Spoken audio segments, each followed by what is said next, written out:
এদিকে কেউ হয়তো বলবে, শুধু হিন্দুর পূজায় কেন, মুসলমানের ধর্মকর্মেও তো যেতে পারো। নিশ্চয়ই যাব।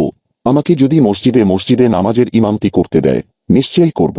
সম্প্রতি ভারতের দিল্লিতে অবস্থিত পশ্চিম বিহার এলাকায় দুর্গাপূজার উদ্বোধন করে ইসলাম ধর্মাবলম্বীদের উদ্দেশ্যে এমনই এক বেফাঁস স্ট্যাটাস দেন বাংলাদেশ থেকে বিতাড়িত লেখিকা তসলিমা নাসরিন। বিতর্কিত এ লেখিকা সবসময় আলোচনায় থাকেন তার মন্তব্যের জন্য। এবার দিল্লির এক পূজা মণ্ডপে প্রদীপ জ্বালিয়ে পূজার উদ্বোধন করেন তিনি। মুসলিম হয়ে হিন্দুদের পূজা উদ্বোধন প্রসঙ্গে তিনি তার ফেসবুকে লেখেন, আমি হিন্দু নই, আমি কোনো ধর্ম বিশ্বাসী মানুষ নই, কিন্তু মুসলিম পরিবারে আমার জন্ম। তা সত্ত্বেও আমাকে আমন্ত্রণ জানানো হলো হিন্দুদের পূজা উদ্বোধন করার জন্য। এর নামই অসাম্প্রদায়িকতা। যখন আমার জন্মের দেশ বাংলাদেশ সাম্প্রদায়িকতার আগুনে পুড়ছে প্রতিদিন, তখন কোথাও অসাম্প্রদায়িক পরিবেশ দেখলে মন ভালো হয়ে যায়। তবে এই মহিলা যাই বলুন না কেন, তুমি যে একজন অসভ্য প্রজাতির মানুষ, সেটি বারবার তিনি তার কর্মে ও কথাই প্রমাণ করে দিয়েছেন।